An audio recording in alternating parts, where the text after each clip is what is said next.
नमस्कार। Sports scan के आज के संस्करण में आप सबका बहुत बहुत स्वागत है। खेल जगत की तमाम खबरों का लेखा जोखा लेकर मैं नवीन सक्सेना स्टूडियो में मौजूद हूं और आज मेरे साथ इन खबरों पर चर्चा करने के लिए मौजूद हैं खेल विशेषज्ञ कुलविंदर सिंह कंग।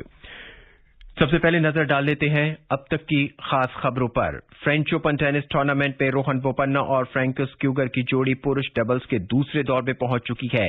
राफेल नडाल और नोवाक जोकोविच आज अपने अभियान की शुरुआत करेंगे। एशियाई मुक्केबाजी चैंपियनशिप में भारत ने 2 स्वर्ण, 5 रजत और 8 कांस्य पदक जीत लिए हैं। आईसीसी की महिला T20 क्रिकेट बल्लेबाजी रैंकिंग में शेफाली वर्मा शीर्ष पर बरकरार है और इंग्लैंड और न्यूजीलैंड के बीच कल से 2 टेस्ट मैचों की श्रृंखला का पहला मैच लॉर्ड्स में खेला जाएगा। सबसे पहले बात फ्रेंच ओपन टेनिस टूर्नामेंट की। भारत के रोहन बोपन्ना और क्रोएशियाई के फ्रैंकोस क्यूगर की जोड़ी फ्रेंच ओपन टेनिस टूर्नामेंट के पुरुष डबल्स के दूसरे दौर में पहुंच गई है। बोपन्ना और क्यूगर की जोड़ी ने जर्मनी के एंड्रे बेंजामिन और जॉर्जिया के निकोलोस बासिलेश्विली की जोड़ी को 6-4, 4-2 से पराजित किया और अगले दौर में पहुंची। और कल पुरुष डबल्स में भारत के दिविज शरण और अर्जेंटीना के फेडरिको डेलबोनिस की जोड़ी अपने अपने अभियान की शुरुआत करेगी। पहले दौर में दिविज और उनके जोड़ीदार फेडरिको का मुकाबला ऑस्ट्रेलिया के मैट ट्रेड और एलेक्स डी मिनोर की जोड़ी से होगा। कुलविंदर सिंह, कार्यक्रम में आपका बहुत बहुत स्वागत है। धन्यवाद नवीन और सभी सुनने वालों को मेरा नमस्कार। और फ्रेंच ओपन की बात हो रही है कुलविंदर, और भारत के रोहन बोपन्ना जो हैं अपने क्रोएशियाई जोड़ीदार के साथ अगले दौर में पहुंच चुके हैं और उन्होंने अपने अभियान की जो है बहुत अच्छी शुरुआत की है। और कल जो है भारत के दिविज शरण अपने जोड़ीदार के साथ मुकाबले की शुरुआत करेंगे। कुलविंदर, देखिए, रोहन बोपन्ना काफी सालों से भारत के लिए खेल रहे हैं और बहुत अनुभवी हैं और जिस तरीके से आज इस जोड़ी ने 6-4, 6-2 से पराजित किया है, उम्मीद है इस जोड़ी से कि थोड़े अगले राउंड तक पहुंचेंगे और कल भारत का दूसरा मुकाबला होगा।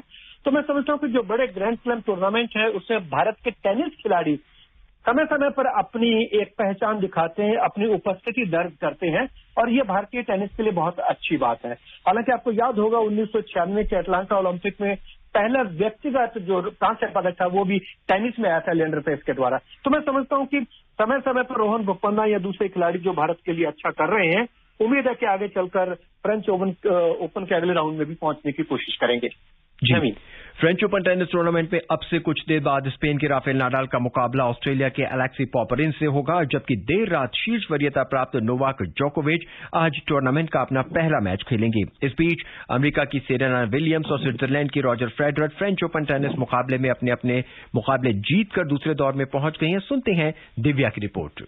फ्रेंच ओपन टेनिस टूर्नामेंट में अमेरिका की सेरेना विलियम्स और स्विट्जरलैंड के रोजर फेडरर अपने अपने मुकाबले जीतकर दूसरे दौर में पहुंच गए हैं। फेडरर ने उज्बेकिस्तान के डेनिस इस्तोमिन को लगातार सेटों में 6-2, 6-4, 6-3 से हराया। पिछले साल ऑस्ट्रेलियन ओपन के बाद ये उनका पहला ग्रैंड स्लैम है। घुटने की चोट के कारण फेडरर पिछले साल हुए फ्रेंच ओपन, यूएस ओपन और इस साल ऑस्ट्रेलियन ओपन से बाहर रहे थे। इस साल मार्च में कतर ओपन टेनिस टूर्नामेंट से उन्होंने वापसी की। एक अन्य मुकाबले में रूस के दूसरी वरीयता प्राप्त डेनिस मेदवेदेव भी दूसरे राउंड में पहुंच गए। उन्होंने बुब्लिक को लगातार सेटों में 6-3, 6-3, 7-5 से हराया। आज ही नोवाक जोकोविच का सामना अमेरिका के सेंट ग्रेन से होगा। वहीं अमेरिका की सेरेना विलियम्स भी रोमानिया की केमेलिया बेगू को 7-6, 6-2 से हराकर अगले दौर में पहुंच गई हैं। एक अन्य मैच में इगा स्वितेक ने भी केजुवान को 6-0, 7-5 से हराकर दूसरे दौर में जगह बनाई। स्वितेक का अगले दौर में सामना स्वीडन की रेबेका पीटरसन से होगा। विश्व की 5वीं वरीयता प्राप्त यूक्रेन की एलिना स्वितलिना, ग्रीस की मारिया साकारी और अमेरिका की जेनिफर ब्रेडी भी अपने अपने मुकाबले जीतकर अगले दौर में पहुंच गई हैं। इस बीच दूसरी वरीयता प्राप्त नाओमी ओसाका ने फ्रेंच ओपन टेनिस टूर्नामेंट से अपना नाम वापस ले लिया है। ओसाका ने रविवार को फ्रेंच ओपन के पहले दौर में जीत हासिल की थी। Divya Tomar, sports scan. कुलविंदर, लगभग सभी बड़े खिलाड़ी जो हैं टूर्नामेंट में अगले दौर में पहुंच चुके हैं। हालांकि इस बीच जो नाओमी ओसाका हैं उन्होंने फ्रेंच ओपन से अपना नाम वापस ले लिया है और ये एक अच्छी खबर नहीं है खेल प्रेमियों के लिए। देखिए, सबसे बड़ी बात है कि नाओमी ओसाका ने पहले कह दिया था कि मैं मीडिया के सामने नहीं आऊंगी और वाकई वो नहीं आई। $15,000 का उनको जुर्माना भी लगा। फिर उनको लगा कि जब मैंने एक बार ये कह दिया है, अब आगे जब चलेंगे तो और टसल हो जाएगी और उनको चेतावनी भी दी गई और अब उनके ऊपर कोई कार्रवाई भी हो सकती है। तो नाओमी ओसाका अपना कुछ अलग अलग उद्देश्य लेकर चल रही थी और उन्होंने अपना नाम वापस लेना उचित समझा। और ये सोचा जा रहा था कि अगर नाओमी ओसाका फाइनल में पहुंचेगी तो वो नंबर 1 हो जाएगी और बार्टी अगर सेमीफाइनल में पहुंचती है तो वो नंबर 1 बरकरार रहेगी। तो नाओमी ओसाका तो बार्टी के रास्ते से अलग हो गई। अब बार्टी को देखना, अगर वो सेमीफाइनल में पहुंचती है तो नंबर 1 रहेगी। दूसरी बात, ये जो फ्रेंच ओपन टूर्नामेंट है, ये बड़े बड़े खास तौर पर ये क्ले कोर्ट पर इसकी बादशाहत है राफेल नडाल की, और ये बिग 3 है। पिछले 16 में से 15 बार बिग 3 यानी कि नडाल, फेडरर और जोकोविच ने ये टाइटल से जीते हैं। 2005 से लेकर अब तक 63 में से 54 खिताब इन बिग 3 ने जीते। 2005 से लेकर अब तक 23 ग्रैंड स्लैम टूर्नामेंट के फाइनल में या तो जोकोविच नडाल खेले या जोकोविच फेडरर खेले। तो इस बार ऐसा होगा कि ये तीनों एक ही उसमें है, इस वजह से इनमें से 2 कोई फाइनल में नहीं पहुंच सकता, फाइनल में कोई एक ही पहुंचेगा। और जैसे मैंने आपको खबर पता ही है कि डोमिनिक थीम पहले राउंड में हार कर बाहर हो गए। तो ऐसे उलटफेर होते हैं बड़े बड़े टूर्नामेंट में, एक आधा देखने को मिलता है। लेकिन आज जो बात कर रहे हैं कि फेडरर अपना मैच जीता है, उनको स्वाभाविक है कि ये मैच जीतेंगे। राफेल नडाल भी जीतेंगे। राफेल नडाल 35 साल के हैं, जोकोविच 34 के हैं, फेडरर 40 साल के हो गए हैं और काफी देर के बाद लौट कर आए मैदान पर। तो मैं समझता हूं कि अब चेंज ओवर का समय आ गया है। अब जो नए टीम से, अगर जानिक सिनर की बात करें इटली के, कार्लोस अल्काराज हैं स्पेन के, कोको गाफ है अगर महिला में देखें यूएसए की, तो ऐसे नए खिलाड़ी आ रहे हैं जो पिछले जो एक दिग्गज रहे उनसे रिले रेस की बेटन को लेना चाहते हैं। तो उम्मीद है इस बार भी एक नया हो सकता है चैंपियन मिले, या इन तीनों बिग 3 में से जो फाइनल में पहुंचेगा वो जीत सकता है। नवीन, तो ये कुलविंदर की पैनी नजर थी फ्रेंच ओपन टूर्नामेंट में अब तक के हुए मुकाबलों पर। धन्यवाद कुलविंदर। और अब नजर डाल लेते हैं मुक्केबाजी के रिंग पर। एशियाई मुक्केबाजी चैंपियनशिप में संजीत ने लगातार शानदार प्रदर्शन करते हुए स्वर्ण पदक जीत लिया है। इस टूर्नामेंट में भारत ने 2 स्वर्ण, 5 रजत और 8 कांस्य पदक जीते हैं। सुनते हैं इस टूर्नामेंट में भारत की उपलब्धि पर अलका की ये रिपोर्ट।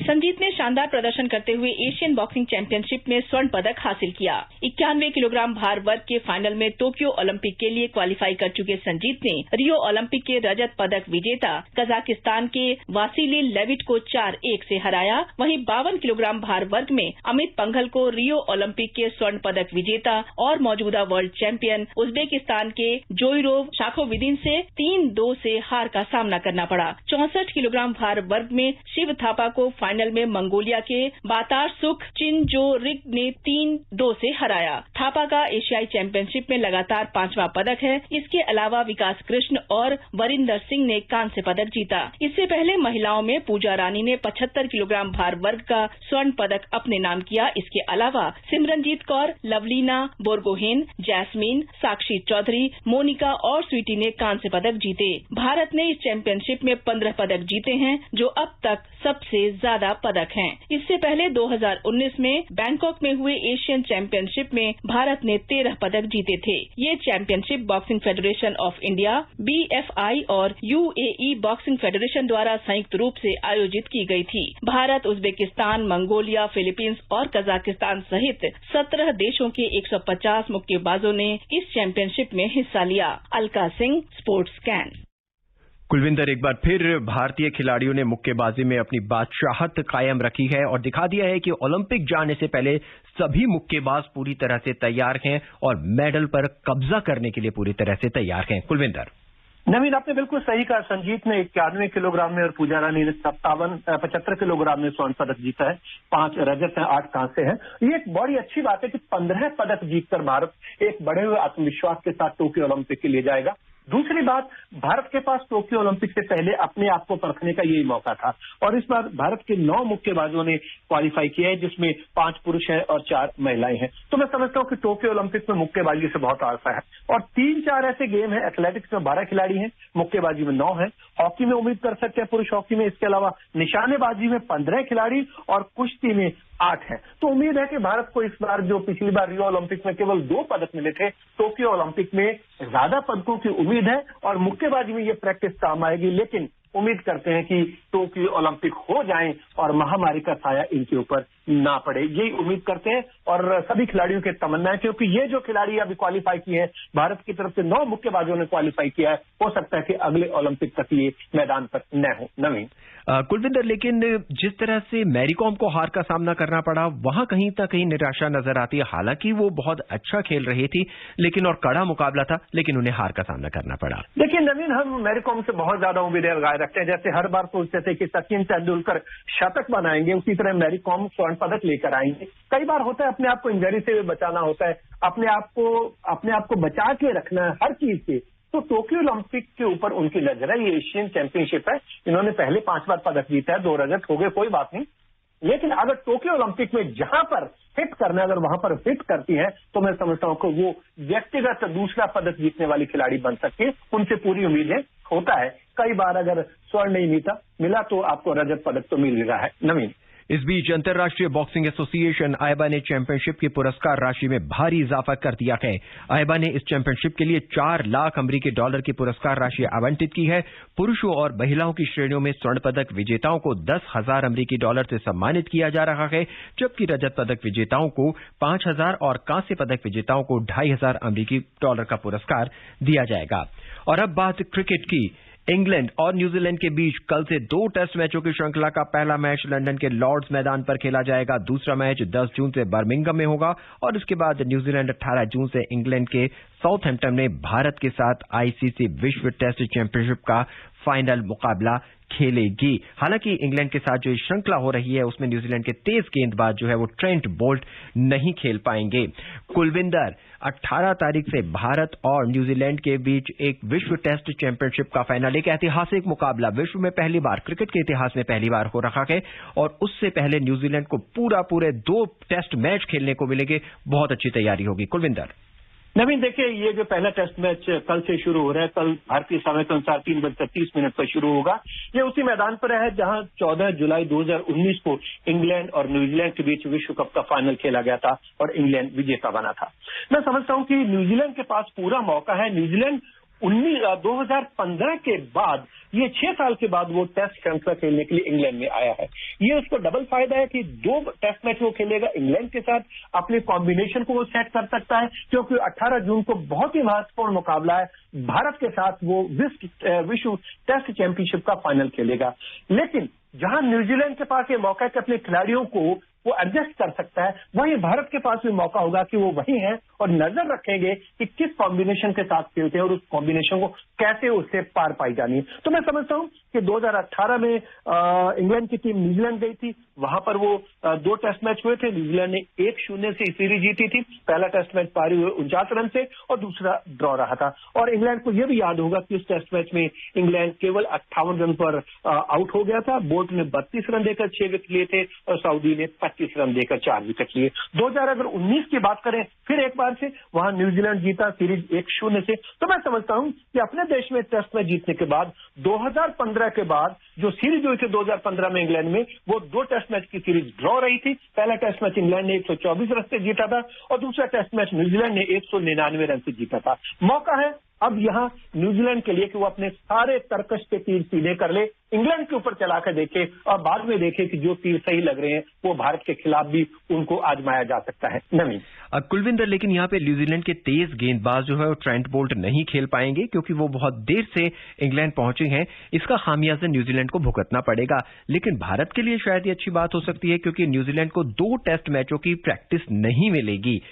क्या सोचते हैं आप? भारत को नहीं मिलेगी, लेकिन सबसे बड़ी बात है कि कल से जो टेस्ट में शुरू हो रहा है उसमें 2 जून को, 4 जून को और 6 जून को बारिश के चांसेस हैं। तो मैं समझता हूं कि बारिश, जो तेज गेंदबाज, बारिश में जो भीगा हुआ मौसम होता है, ठंड होती है, हवा चलती है, टेम्परेचर वहां 12 से लेकर 20 के बीच में रहेगा, तो तेज गेंदबाजों को मौका मिलेगा। स्पिनर्स का काम बहुत कम रहेगा और तेज गेंदबाज जो अगर बात करें न्यूजीलैंड की टीम, सऊदी बहुत ही अनुभवी खिलाड़ी हैं, मैट हेनरी हैं, काइल जेमिंसन है, नील वैगनर है, हालांकि मिचेल सेंटनर भी है, लेफ्ट आर्म ऑर्थोडॉक्स स्पिनर। तो ये 5 काम कर सकते हैं और दूसरे टेस्ट मैच में ट्रेंट बोल्ट भी आ जाएंगे। और बल्लेबाजी की बात करें, Kane Williamson, Ross Taylor, Watling के ऊपर बहुत बड़ा दायित्व रहेगा और एक और भारतीय मूल के रविंद्रा को शायद मौका मिले, जो कि चांस बहुत कम है। तो मैं समझता हूं कि इंग्लैंड के ऊपर दबाव रहेगा, क्योंकि वो अपने घर पर खेल रहा है। न्यूजीलैंड को अपना वर्ल्ड कप का बदला भी लेना है और 2015 के बाद वो वहां कोई 1999 में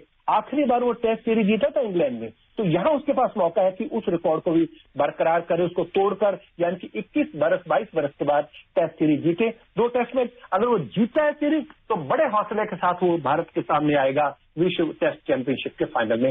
भारत पूरी नजर रखे हुए और टक्कर बहुत जबरदस्त होगी। जी नवीन, कुलविंदर 18 जून की बात कर लेते हैं हम। ये 2 टेस्ट मैच अभी हो जाएंगे। 18 जून से विश्व टेस्ट चैंपियनशिप का फाइनल मुकाबला खेला जाएगा। इंग्लैंड की जो पिचेस हैं कुलविंदर, वो लगभग वैसी ही हैं जैसे न्यूजीलैंड की तेज तर्रार और बाउंसी पिचेस हैं। और जैसा कि आपने अभी कहा कि तेज बॉलरों को अक्सर वहां पे मदद मिलेगी, तो भारत का जो कॉम्बिनेशन होगा उसमें भारत कितने स्पिनर के साथ उतर सकता है, तेज की बात बाद में करते हैं। देखिए, स्पिनर है, जो स्पिनर नहीं होंगे वो होंगे ऑलराउंडर। जी, रविचंद्रन अश्विन है और रविंद्र जडेजा, ये दोनों ऑलराउंडर हैं। फील्डर तो बहुत अच्छे हैं जडेजा, गेंदबाजी बहुत अच्छी करते हैं, एक बार लय पकड़ ले तो उसके बाद उनको खेलना बहुत मुश्किल होता है। तो 2 स्पिनर ये खेलेंगे। 3 तेज गेंदबाज जो है भारत की तरफ से वो यही रहेंगे, जसप्रीत बुमराह, मोहम्मद शमी और शायद मोहम्मद सिराज को मौका मिल सकता है। तो मैं समझता हूं कि कॉम्बिनेशन ओवरऑल टीम का देखा जाएगा। केवल तेज गेंदबाजों के ऊपर टीम निर्भर नहीं रहेगी, केवल स्पिनर के ऊपर नहीं रहेगी, ये ओवरऑल होगा। क्योंकि अगर बल्लेबाज अच्छा स्कोर देंगे तब गेंदबाज उसको डिफेंड कर सकते हैं। तो एक टीम का जो आपसी कॉम्बिनेशन है और अच्छा प्रदर्शन करने की जो एक ललक होती है वो भारतीय टीम में है। और ऊपर से लेकर नीचे तक भारत की बल्लेबाजी भी है, भारत की फील्डिंग बहुत अच्छी है। तो मैं समझता हूं कि भारत को ज्यादा मुश्किल नहीं आनी चाहिए और जो टीम टॉस जीतकर पहली पारी में ज्यादा रन बनागी उसका पलड़ा भारी रहेगा। नहीं, और अपने सुनने वालों को हम बता दें कि ये भारत के 89 साल के टेस्ट इतिहास में पहला मौका है जब टीम किसी न्यूट्रल वेन्यू पे मैच खेलेगी। वहीं न्यूजीलैंड की टीम जो है अब तक 6 टेस्ट मैच न्यूट्रल वेन्यू पर खेल चुकी है। और अब बात महिला क्रिकेट रैंकिंग की। अंतर्राष्ट्रीय क्रिकेट परिषद आईसीसी की महिला 2020 क्रिकेट बल्लेबाजी रैंकिंग में शेफाली वर्मा शीर्ष पर बरकरार है। वहीं शीर्ष 10 की सूची में भारत की 4 महिला खिलाड़ी शामिल हैं। सुनते हैं विशाल की रिपोर्ट। आईसीसी की महिला 2020 क्रिकेट बल्लेबाजी रैंकिंग में भारत की शेफाली वर्मा शानदार प्रदर्शन करते हुए शीर्ष पर बनी हुई हैं। शेफाली दक्षिण अफ्रीका के साथ मार्च में लखनऊ में खेली गई 3 मैच की 2020 श्रृंखला में 130 रन के साथ टॉप स्कोरर रही थीं। पिछले साल हुए 2020 वर्ल्ड कप के बाद से शेफाली इस फॉर्मेट में टीम इंडिया की महत्वपूर्ण बल्लेबाजों में से एक रही हैं। वर्ल्ड कप में वे भारत की टॉप स्कोरर थीं। इस दौरान उन्होंने 5 पारियों में 163 रन बनाए। शेफाली का 158.25 का स्ट्राइक रेट टूर्नामेंट के टॉप 5 बल्लेबाजों में सबसे ज्यादा रहा था। इस टूर्नामेंट में वे एलिसा हिली के साथ सबसे ज्यादा 9 छक्के लगाने वाली बल्लेबाज भी थीं। शीर्ष 10 में शामिल अन्य भारतीय महिलाओं में स्मृति मंधाना चौथे स्थान पर, जबकि जेमिमा रोड्रिग्स 9वें स्थान पर काबिज हैं। वहीं गेंदबाजी में दीप्ति शर्मा 6ठे स्थान पर और राधा यादव 7वें स्थान पर बरकरार हैं। ऑलराउंडर रैंकिंग में दीप्ति शर्मा 3रे स्थान पर बनी हुई हैं। इस बीच स्कॉटलैंड की कैथरीन ब्राइस टॉप 10 बल्लेबाजों या गेंदबाजों की लिस्ट में शामिल होने वाली स्कॉटलैंड की पहली क्रिकेटर बन गई हैं। 23 वर्षीय कैथरीन ने आयरलैंड के खिलाफ हाल ही में हुए 4 मैच की 2020 सीरीज में शानदार प्रदर्शन किया था। उन्हें दिसंबर 2020 में ICC women's associate player of the decade award से भी नवाजा गया था। Vishal Sharma, sports scan. कुलविंदर, भारतीय महिला क्रिकेट खिलाड़ियों का भी क्रिकेट में और विशेषकर 2020 में दबदबा बना हुआ है और आईसीसी की टेस्ट रैंकिंग ये बताती भी है। देखिए नवीन, रिपोर्ट में कहा गया कि उसने शेफाली वर्मा ने इतने छक्के लगाए। शेफाली वर्मा 16-17 साल की हरियाणा की खिलाड़ी, जिन्हें कि पुरुषों का, महिलाओं का वीरेंद्र सहवाग कहा जाता है, वो छक्के लगाती नहीं, सामने वाली टीम के छक्के छुड़ाती भी हैं। आपको याद होगा वनडे सीरीज में साउथ अफ्रीका के विरुद्ध लखनऊ में उनको खिलाया नहीं गया था, उसका खामियाजा भारत को भुगतना पड़ा और T20 में उन्होंने शानदार प्रदर्शन किया। अब वो विश्व की लीग्स में भी खेलेंगी। शेफाली वर्मा के ऊपर सबकी नजर रहेगी और पहले और दूसरे स्थान के बीच में 32 अंक का फर्क है। शेफाली वर्मा 776 अंकों के साथ और ऑस्ट्रेलिया की बेथ मूनी 744 अंक। तो मैं समझता हूं कि 10-15 साल पहले भारतीय महिला क्रिकेट की कोई इतनी बात नहीं होती थी, वो रैंकिंग में नहीं आती थी। अब पूरे 10 में या 15 में भारत के गेंदबाज भी आते हैं, फील्डर भी आते हैं और बल्लेबाज भी आते हैं। तो मैं समझता हूँ शेफाली वर्मा डिजर्व करती थी और आगे उसको हर जगह मौका मिलना चाहिए, क्योंकि भारत को टूर पे जाना है 9 सितंबर से 11 अक्टूबर तक ऑस्ट्रेलिया के, जब 3 ओडीआई और 1 टेस्ट दिन आई, तो वहां भी शेफाली वर्मा को मौका मिलेगा। और 2022 के वुमेन्स क्रिकेट वर्ल्ड कप में जो न्यूजीलैंड में होता, वहां भी ये इसकी ताकत देखने को मिलेगी। जमीन कुलविंदर, इस कार्यक्रम में हमसे जुड़ने के लिए आपका बहुत बहुत धन्यवाद। धन्यवाद, नमस्कार। आज के इस अंक में बस इतना ही। मुझे यानी नवीन को दें इजाजत। नमस्कार।